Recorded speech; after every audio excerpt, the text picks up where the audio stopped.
E aí, pessoal, beleza? Nesse vídeo de hoje a gente vai resolver esse problema bem interessante que ele diz o seguinte: se n é um número natural maior ou igual a 2, então essa soma de cossenos aí, ela é exatamente igual a menos 1. Como que a gente vai fazer para resolver esse problema? Para resolver esse problema, a gente vai precisar falar das raízes de um número complexo. A gente já falou disso no outro vídeo, o vídeo está aí na descrição e está em cima também. E nesse caso a gente vai precisar das raízes de um número complexo específico, no caso 1. Ou seja, eu quero encontrar as raízes, o que eu chamo de raízes da unidade. Eu quero saber, na verdade, quem são as raízes enésimas desse número complexo aí para um n natural. Eu posso escrever 1 na sua forma polar. 1 na sua forma polar, ele pode ser escrito, na verdade, como sendo i é elevado a i vezes qualquer múltiplo de 2π com esse k aí pertencente aos inteiros.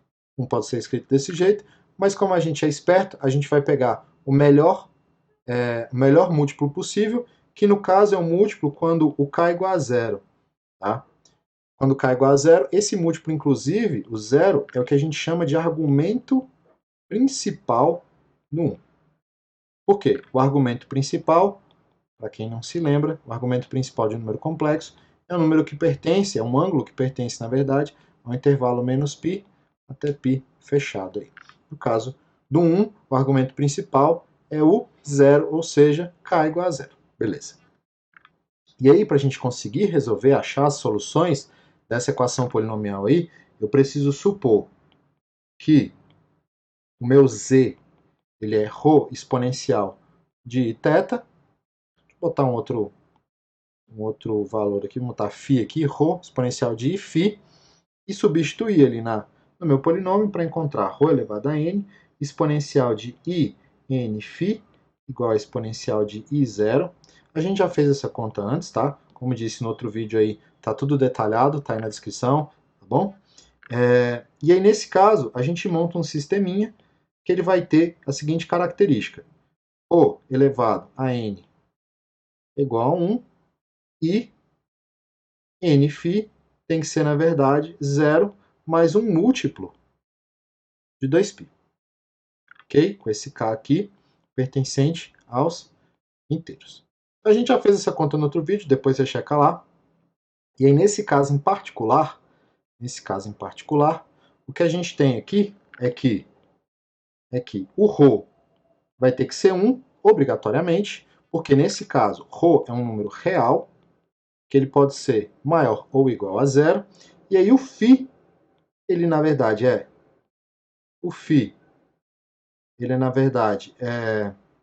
0 sobre n é zero, né? Então vai ficar aqui 2π sobre n vezes k, com k pertencente aos inteiros.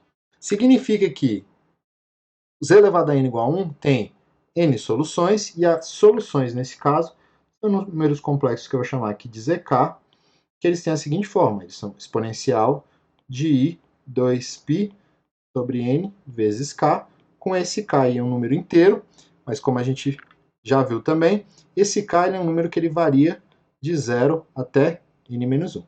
Por que ele varia de 0 até n-1? Porque se ele variar no intervalo diferente disso, ele acaba se repetindo. Então, na verdade, a gente só consegue ter n soluções diferentes, que são essas aí.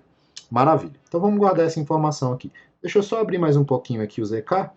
O zk, na verdade, como ele é essa exponencial complexa, ela é o cosseno de 2π sobre n vezes k, mais i seno de 2π sobre n vezes k também. Beleza? Já deu para perceber que tem alguma coisa parecida com aquela soma que a gente quer encontrar, né? Vamos deixar esse negócio guardado aí por enquanto e vamos observar um outro detalhe. Se a gente olhar a soma da PG, agora é um outro aspecto. Se eu olhar a soma da PG, então pegar a PG, vou chamar aqui de S, que é 1 mais z quadrado, mais etc. z elevado a n menos 1, eu consigo achar, na verdade, facilmente, então se eu tiver aí S igual a 1 mais z quadrado mais até, etc., z elevado a n menos 1, se eu multiplicar por z esse negócio aqui, eu vou ganhar z mais z quadrado, etc., até z elevado a n. E se eu fizer a diferença entre os dois, aqui, né, se eu fizer a diferença entre esses dois caras, eu vou ganhar S vezes 1 menos z, E eu vou cortar esse com esse com esse, o z elevado a menos 1 com o z elevado a menos 1 aqui, e o que vai sobrar para a gente vai ser aqui, ó, 1 menos z elevado a n. Perfeito? Se eu multiplicar tudo por menos 1 aqui agora, os dois lados, o que a gente ganha é o seguinte, s vezes z menos 1 é igual a z elevado a n menos 1. Maravilha. Eu acho que isso aqui não é novidade para ninguém que está assistindo esse vídeo. O s, ele na verdade é aquela soma ali, ó, 1 mais z quadrado, mais etc., mais z elevado a n menos 1 vezes z menos 1 igual a z elevado a n menos 1. Perfeito? Por que eu fiz essa malandragem aqui? O que a gente está resolvendo, na verdade, a gente está achando as raízes desse polinômio aqui, ó. Aquelas raízes da unidade que a gente encontrou, os zk's, eles são raízes desse polinômio que está aí marcado, z elevado a n menos 1 igual a 0. Só que eu posso decompor esse polinômio usando aquela soma simpática que está ali. Aquele produto, na verdade, né? Então, esse z elevado a n menos 1, ele pode ser escrito como sendo 1 mais z quadrado mais z elevado a n menos 1 vezes z menos 1 igual a 0. Beleza? O que acontece? Vamos voltar para as nossas raízes aqui. Eu vou dar uma subidinha aqui para voltar para as nossas raízes. As nossas raízes têm essa cara aí. Dessas raízes, a única que dá 1 é quando k igual a 0. Se você colocar k igual a 0 ali, ó, eu vou ter o seguinte, cosseno de 0 mais i seno de 0. Cosseno de 0 é 1, seno de 0 é 0. Dá exatamente o número 1. A única solução que dá 1 dessas k que eu tenho, a única que dá é quando k é igual a 0. Então vamos voltar aqui para baixo. E vou escolher, na verdade, uma z específica. Eu vou pegar aqui o z1. Quem que é o z1? O z1 é exponencial de i 2π sobre n, que na verdade é cosseno de 2π sobre n, mais i seno de 2π sobre n. E vou usar esse camarada aqui, que é claramente diferente de 1, aqui embaixo, beleza? Então, como eu tenho n raízes e aquela z1 é uma das raízes, então se eu substituir a raiz z1 aqui, ó,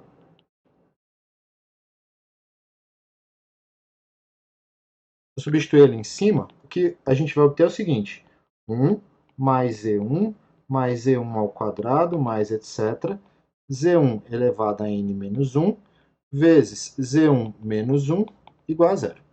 Só que esse número, z1, ele é diferente de 1.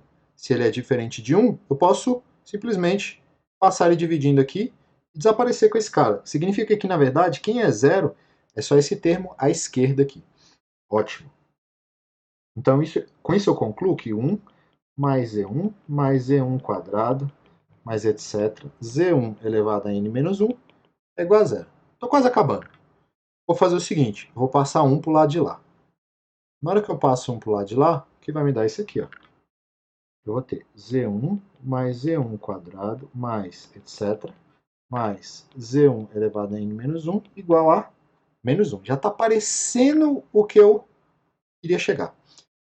Vamos agora colocar o z1 aí. Quem que é o z1? O z1 é a exponencial, vou anotar aqui no canto, z1 é a exponencial de i 2π sobre n. Se eu colocar esse camarada aí, o que vai aparecer aqui é o seguinte, vai aparecer exponencial de i 2π sobre n mais exponencial de i 4π sobre n, porque é duas vezes, né? Tem um quadrado aqui. Quem que vai ser o próximo? Exponencial de i 6π sobre n. E se eu continuar aqui até o final, eu vou ter exponencial de i vezes 2n menos 1π sobre n. Isso tudo tem que ser igual a menos 1. Vamos abrir agora cada uma dessas exponenciais. Então, se eu abrir cada uma dessas exponenciais, vai ficar um pouco feio a princípio, mas vai aparecer isso aqui. Cosseno de 2π sobre n mais i seno de 2π sobre n.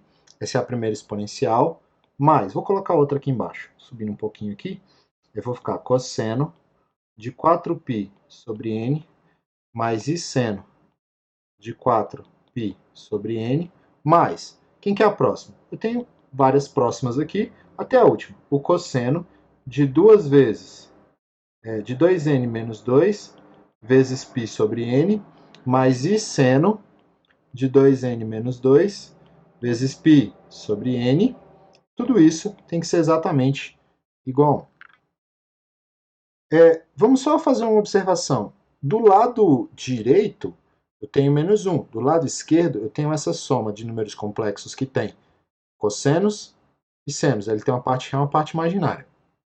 Eu tenho, na verdade, uma igualdade entre esses dois lados aí. Na verdade, eu consigo tirar até duas conclusões aqui. Ó. São as seguintes. Vamos pegar a parte real. A soma da parte real, a parte real é cosseno de 2π sobre n mais cosseno de 4π sobre n mais etc.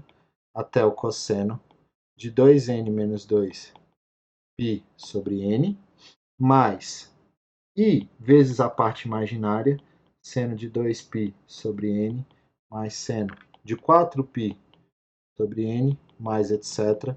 que vai ser o cosseno, vai ser o seno de 2n menos 2π sobre n. Isso tem que ser igual a menos 1 mais 0i.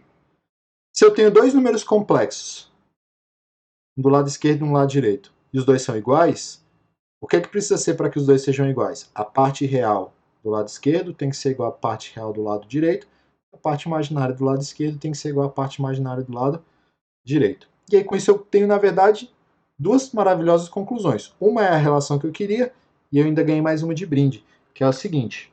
Eu tenho que a soma dos cossenos, né, de 2π sobre n mais cosseno de 4π sobre n, mais o cosseno de 6π sobre n, mais etc. Cosseno de 2n menos 2π sobre n. Isso dá, na verdade, menos 1.